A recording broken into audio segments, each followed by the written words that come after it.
هو الذي خلق لكم ما في الأرض جميعا ثم استوى إلى السماء فسواهن سبع سماوات وهو بكل شيء عليم.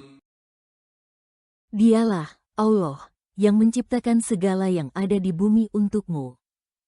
Kemudian dia menuju ke penciptaan langit. Lalu dia menyempurnakannya menjadi 7 langit. Dia maha mengetahui segala sesuatu. Tuhan yang patut untuk disembah dan ditaati itu dialah Allah yang menciptakan dan memberikan karunia berupa segala apa yang ada di bumi untuk kemaslahatanmu. Kemudian bersamaan dengan penciptaan bumi dengan segala manfaatnya, kehendak dia menuju ke penciptaan langit. Lalu dia menyempurnakannya menjadi 7 langit yang sangat beraturan, baik yang tampak olehmu maupun yang tidak. Dan dia maha mengetahui segala sesuatu. Ilmu Allah mencakup segala ciptaannya.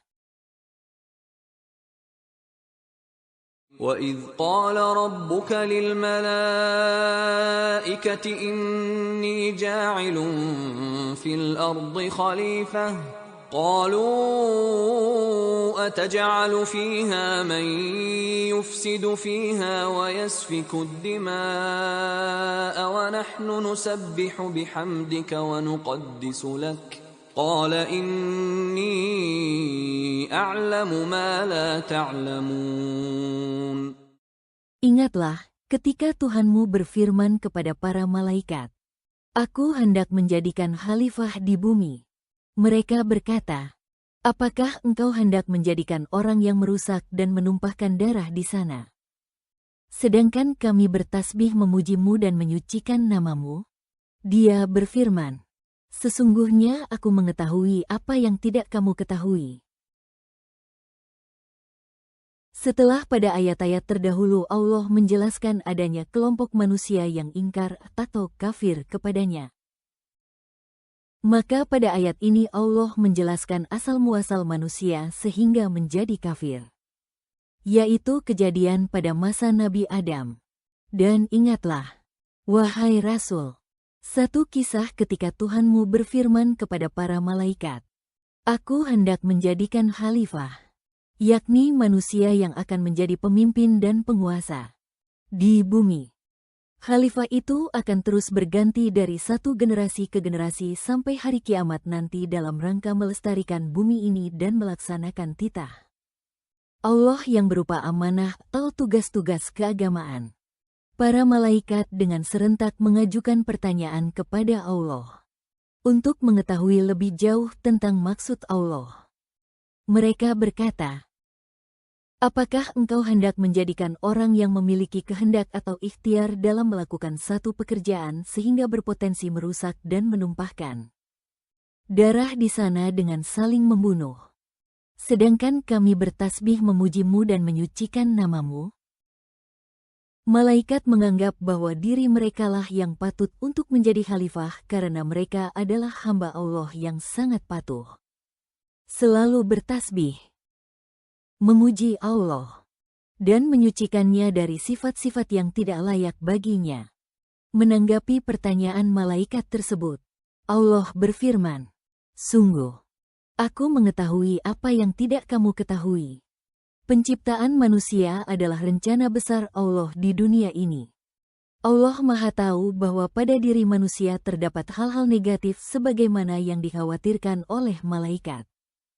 Tetapi aspek positifnya jauh lebih banyak."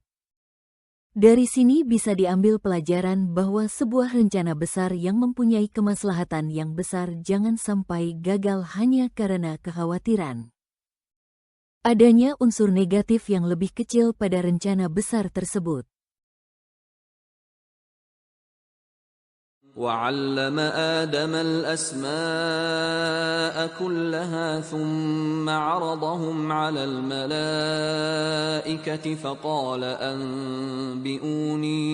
فقال أنبئوني بأسماء هؤلاء صادقين. Dia mengajarkan kepada Adam nama-nama benda seluruhnya. Kemudian dia memperlihatkannya kepada para malaikat. Seraya berfirman, "Sebutkan kepadaku nama-nama benda ini jika kamu benar." Salah satu sisi keutamaan manusia dijelaskan pada ayat ini. Dan dia ajarkan kepada Adam nama-nama semuanya, yaitu nama benda-benda dan kegunaannya yang akan bisa membuat bumi ini menjadi layak huni bagi penghuninya dan akan menjadi ramai. Benda-benda tersebut seperti tumbuh-tumbuhan, hewan, dan benda-benda lainnya.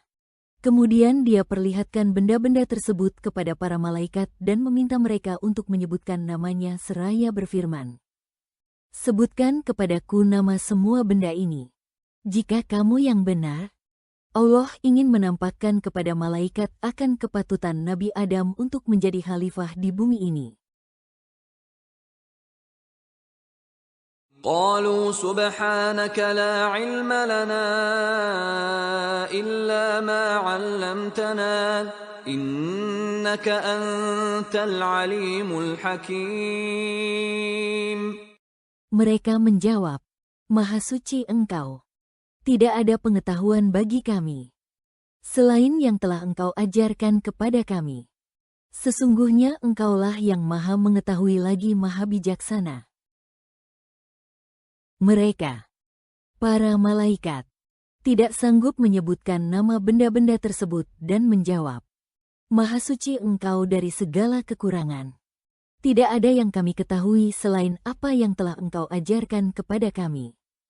Sungguh, Engkaulah yang Maha mengetahui, Maha bijaksana." Jawaban malaikat ini adalah jawaban yang penuh santun. Pertama, malaikat mengemukakan ketidakmampuan mereka untuk menyebutkan nama-nama benda itu dengan ungkapan yang menunjukkan kemahasucian Allah. Kedua, malaikat merasa bahwa pengetahuan mereka sangatlah sedikit. Pengetahuan mereka adalah pemberian dari Allah semata. Ketiga, malaikat memuji Allah dengan dua sifat, yaitu yang Maha mengetahui segala sesuatu dan Maha bijaksana dalam semua kebijakan dan seluruh pekerjaannya, termasuk pemilihan Nabi Adam, manusia, sebagai khalifah.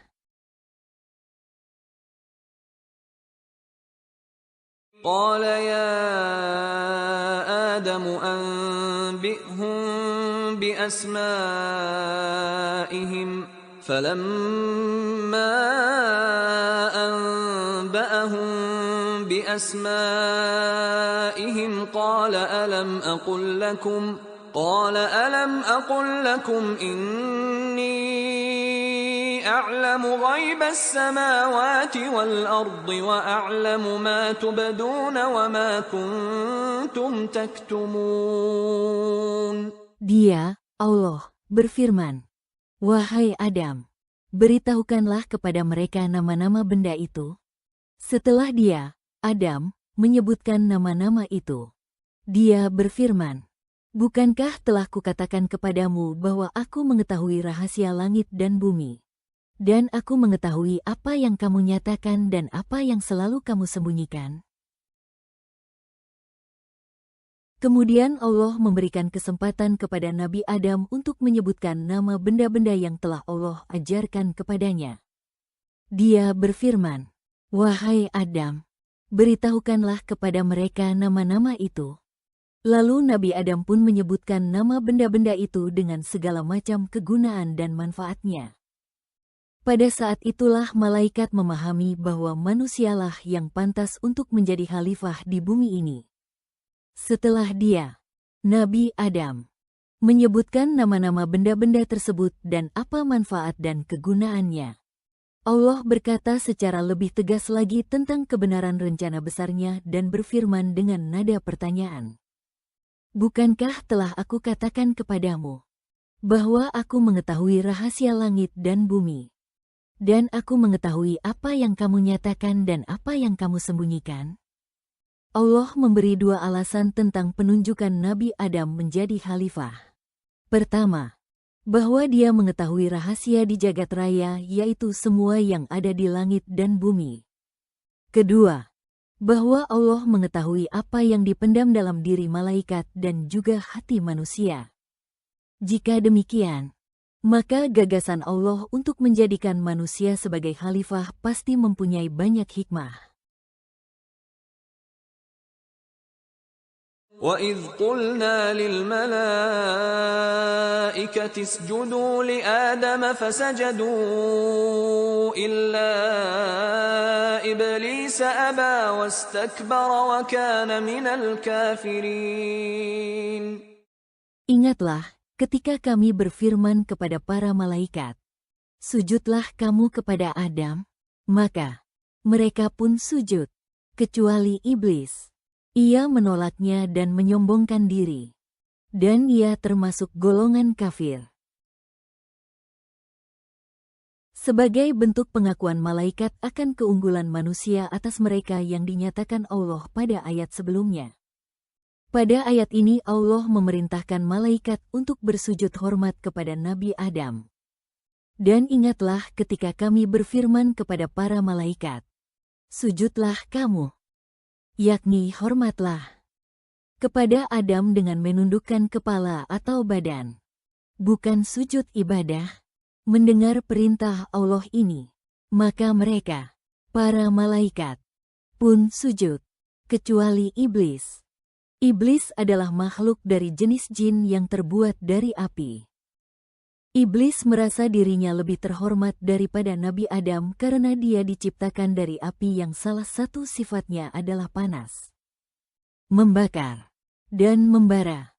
Sementara Nabi Adam diciptakan dari tanah liat, yang kelihatan diam dan tidak bergerak. Ia, iblis, menolak bersujud kepada Nabi Adam dan menyombongkan diri karena merasa dirinya lebih terhormat. Dan atas tindakannya ini, ia termasuk golongan yang kafir, yaitu makhluk yang menutup diri dari menerima kebenaran, ingkar terhadap kenikmatan yang diberikan oleh Allah kepadanya, dan ingkar terhadap hikmah yang terkandung di balik titah Allah. وَقُلْنَا يَا آدَمُ اسْكُنْ أَنْتَ وَزَوْجُكَ الْجَنَّةَ وَكُلَا مِنْهَا رَغَدًا حَيْثُ شِئْتُمَا وَلَا تَقْرَبَا هَذِهِ الشَّجَرَةَ فَتَكُونَا مِنَ الظَّالِمِينَ. Kami berfirman, "Wahai Adam, tinggallah engkau dan istrimu di dalam surga. Makanlah dengan nikmat berbagai makanan yang ada di sana sesukamu. Dan janganlah kamu dekati pohon ini, sehingga kamu termasuk orang-orang zalim." Setelah persoalan dengan malaikat selesai dengan sujudnya malaikat kepada Nabi Adam, dan persoalan dengan iblis juga selesai dengan menolaknya iblis untuk sujud kepada Nabi Adam, maka pada ayat ini Allah memerintahkan kepada Nabi Adam dan istrinya, Hawa, untuk menghuni surga sebagai penghormatan kepadanya. Inilah bentuk lain dari anugerah dan kenikmatan yang Allah berikan kepada manusia di samping menjadi khalifah dan sujudnya malaikat kepadanya. Dan kami berfirman, "Wahai Adam, tinggallah engkau dan istrimu di dalam surga," yakni surga yang dijanjikan Allah bagi orang mukmin di akhirat kelak. Atau bisa juga berarti suatu taman. Allah melanjutkan firman-Nya, "Dan makanlah dengan nikmat berbagai makanan yang ada di sana sesukamu secara bebas, di mana saja, dan kapan saja." Tetapi Allah mengingatkan mereka agar jangan memakan satu buah tertentu, bahkan melarang mereka mendekati tanaman tersebut, karena mendekatinya dapat menggoda mereka untuk memetiknya. "Janganlah kamu dekati pohon ini, nanti kamu termasuk orang-orang yang zalim, karena melanggar aturan Allah."